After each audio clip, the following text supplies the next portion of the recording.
बिस्मिल्लाहिर्रहमानिर्रहीम। अस्सलाम वालेकुम। मैं हूं आपका host Naqash Muzammil and you are watching Jazba TV and thank you so much for all my subscriber to like and share my video and keep subscribing, keep supporting us like this. हमारे channel को इसी तरह आप सब्सक्राइब करते रहें। एक बार फिर आज हम बात करने जा रहे हैं पाकिस्तान की टीम की, क्रिकेट टीम की परफॉर्मेंस पे।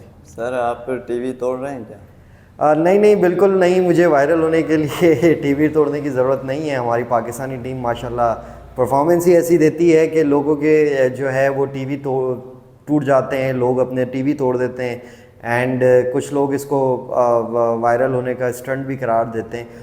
लेकिन बात वही है कि अब हमारा मजाक उड़ने लगा है। सीधी सी बात यह है कि अब लोग हमारा मजाक बनाने लगे। बात कर रहे हैं पाकिस्तान की क्रिकेट टीम की परफॉर्मेंस पे, और आप सबको पता है कि पाकिस्तान मुसलसल ख़राब परफॉर्मेंस जो है पाकिस्तान की क्रिकेट टीम दे रही है। अब मुझे कुछ चीज़ें जो हैं वो आप लोगों से भी जानना ज़रूरी है, आप भी कमेंट करके बताएं। और अच्छी बात यह है कि हमें डिफरेंट चैनल से भी अब जो है वो कमेंट्स आने शुरू हो गए हैं एंड ये अच्छी बात है कि लोग आप हमारी वीडियोस देख के उस पर जो है उसको लाइक कर रहे हैं, कमेंट कर रहे हैं। ऑल्दो कि देखें, हम भी अगर हम किसी पे तनकीद कर रहे हैं, किसी बात को अगर हम पॉइंट आउट कर रहे हैं तो डेफिनेटली उसकी एक ही वजह है कि we love Pakistan, we love Pakistan sports and Pakistan की क्रिकेट टीम हो, हॉकी टीम हो।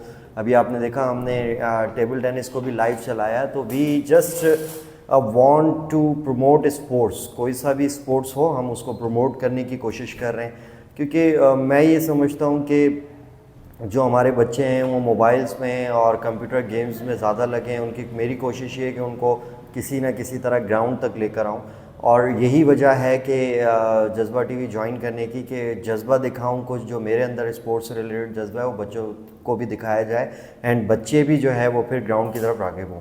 बैक टू द टॉपिक आते हैं। पाकिस्तान क्रिकेट टीम की परफॉर्मेंस की हम बात कर रहे थे और मैं आपको बता रहा था कि अब जो है वो मजाक बनने लगा है पूरे पाकिस्तान की क्रिकेट टीम का पूरी दुनिया में, एंड लोग जो है अब बाकायदा ये कहना शुरू हो गए कि पाकिस्तान की वर्स्ट टीम एवर है इन 50 ईयर्स। एंड आप देखें कि इतनी ख़राब परफॉर्मेंस जो है कभी पाकिस्तानी क्रिकेट टीम ने नहीं दी, specially in test. Not one day, T20 भी कोई खातिर खा परफॉर्मेंस पाकिस्तान जो है वो नहीं दिखा पा रहा है। उसके कुछ रीज़न्स हैं जो मैं समझता हूँ, जो मेरी एनालिसिस हैं वो मैं आपको बताना चाहूँगा। सबसे पहला जो हमारा वह तो खैर काफ़ी अरसे से हमारा वीक लिंक है, लेकिन जो अब बहुत ज़्यादा एक हमारा वीक लिंक है वो हमारी बैटिंग है।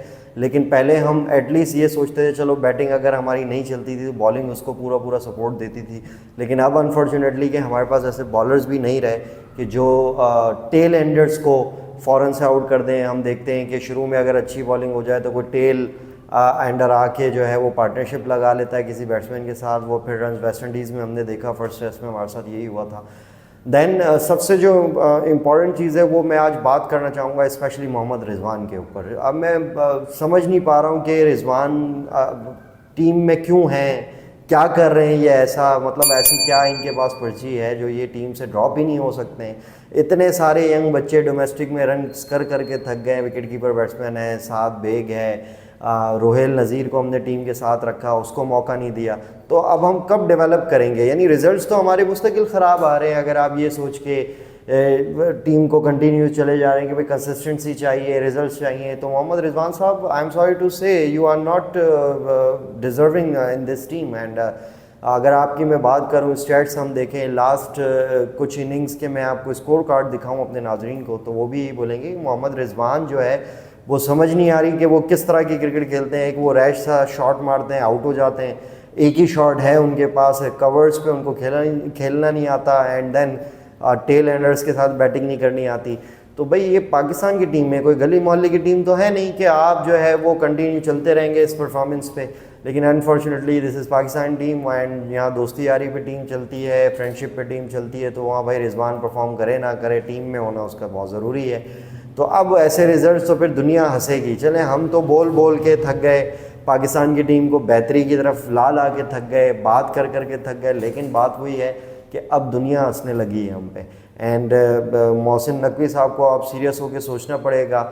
एंड अगर आपसे, मोहसिन नकवी साहब से भी मैं यही कहूँगा कि भाई अगर आपसे नहीं चल रहे हैं दो ओहदे जो है, तो वो आप किसी क्रिकेटर को लेके क्रिकेट बोर्ड का चेयरमैन बना दे, ताकि जो चीज़ें हैं वो सही रास्ते पे गामज़न हो जाएं बिफ़ोर